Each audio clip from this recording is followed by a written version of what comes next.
there, Lynn Vaccaro coming to you from Infertility Sucks, where our goal is to help young women and more advanced maternal age women achieve their much wanted pregnancies naturally, or / make the most of your medical IVF treatments and reproductive endocrinologist treatments by improving your natural reproductive ability prior to your cycles.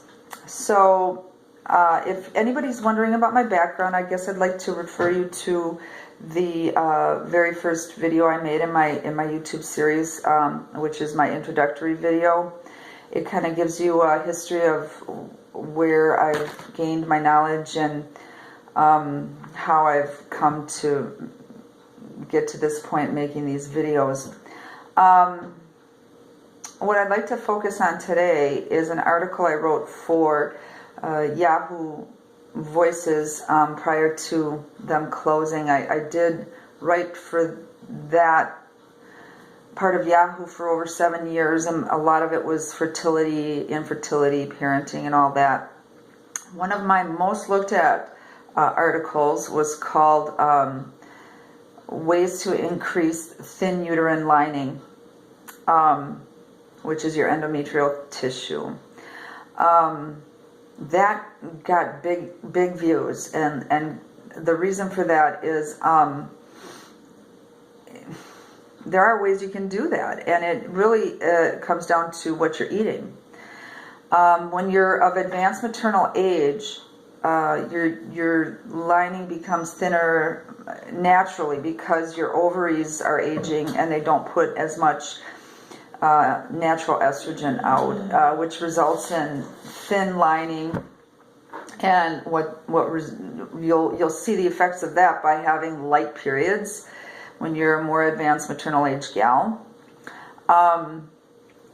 When you're younger, if your lining's thin, it's just a matter of nutrition, really. Your ovaries are maybe just not nutritionally sound, and you'll see in my in both my articles and my videos that I'm making here on YouTube, my one common ground that I'm always talking about in most every video is nutrition, raw food, juicing, use your bullet, use your Vitamix, all of those things, because when you're having low endometrial tissue, you know, when it's thin, you can stop, dogs. Sorry. When your thin endometrial tissue is a problem for you, you need to increase it with estrogen type foods that not only give you natural plant phytoestrogen, but also help you make the most of your own natural estrogen by helping your actual cell hang on to the estrogen you make longer. There's a substance called dindalamethane. You may have heard it referred to as DIM, D-I-M, dindalamethane. Dindalamethane is very abundant in cruciferous vegetables like broccoli, red cabbage, Brussels sprouts, all the things you probably don't like. You can look it up though and get a big list on the internet about which vegetables are going to have that in it. The best, most bioavailable, easiest way to absorb that substance is like by juicing and doing smoothies with your bullet or whatever, anything liquid, because if you're an older woman, 35 or whatever, if you're more advanced in your maternal age, and one of the biggest things you encounter and why fertility becomes harder is because your digestion isn't what it was when it was younger. When you're young, your parietal cells in your stomach are pouring out hydrochloric acid. Hydrochloric acid is what is of great strength in your youth. You want it to be really strong, and it is. It'll burn you. If you touch the inside of your stomach, it would burn you. However, as you age, your parietal cells and your ovaries and everything else become more sluggish. And so you don't have the nutritional breakdown you once did, or you don't have the breakdown of the food as you once did, to the degree as you once did when you were young. And therefore, that results in less absorption of nutrition. And when you're trying to get pregnant at 35, 40, 43, 45, you need as much nutrition getting to your ovaries and your entire endocrine system, your pituitary, and all of that's part of your reproductive system. So I guess we're focusing here on ways to increase the endometrial lining. It's going to be digestion again. It comes back to digestion.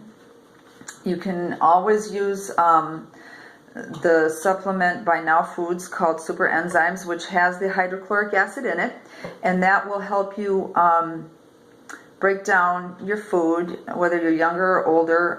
You can use it with juice, as well as smoothies, as well as small meals, small snacks, and big meals. You can take two with bigger meals. I would say with juice and smoothies, just take one, because the hydrochloric acid will burn too. You don't want that, or cause heartburn and things like that. So you want to make sure that you're taking that appropriately. So you're getting the cruciferous vegetables and fruits in via the juicing and the smoothie making and stuff like that.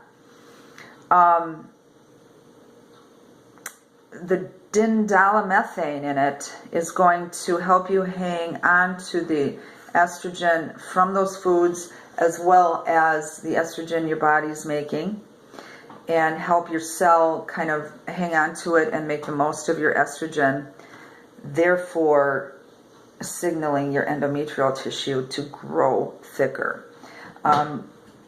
If your endometrial tissue is too thin, your newly fertilized zygote will not have adequate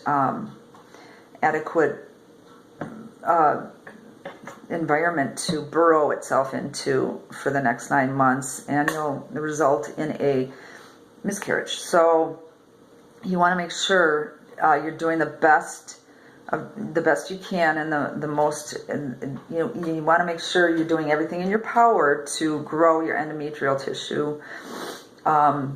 And this kind of goes along with the short luteal phase, the video I just did in front of this one. It's all kind of interrelated. In fact, it's all interrelated. Every video I'm making for you, it's all back to nutrition, exercise, whole foods that, are real food, not, processed food that's your body doesn't even know what to do with. Your body knows what to do with veggies, fruits, and nuts, seeds, all of that. It knows that stuff. It was created for that. So you want to make sure that you throw all that in your smoothie. I throw in walnuts. I throw, whatever you like, spinach, banana. If you're having trouble getting some of this down in a smoothie and it's kind of not tasting real good, spruce it up with some frozen banana, or if you're juicing it, use an apple or a carrot, and that kind of makes for a nice palatable juice drink. Throw some ice in and drink it down that way. However you can get these good foods into you with that liquid, via the liquid way, do it. If it means you have to throw in some grapes into or something like that, do it, whatever it takes. So and hopefully over 3 to 6 to 9 months of doing this is all a process. It's not like like going to the reproductive endocrinologist and you're taking your cycle drugs and, you know, your ovaries are going the next few days. It's, you know, this is nurturing your body naturally, you know, coaxing it naturally for what it was made to do, reproduce. And that it will do for you, but it's not an overnight thing. You have to coax it, nurture it with good food over time. And I know that after 9 months of me being really serious about this stuff, I got my two baby boys at 43 and 45. So keep that in mind, younger girls, you gals, you guys got this. All you got to do is eat right. I promise you. Baby dust. And until my next video, I will talk to you soon. Take care. Bye-bye.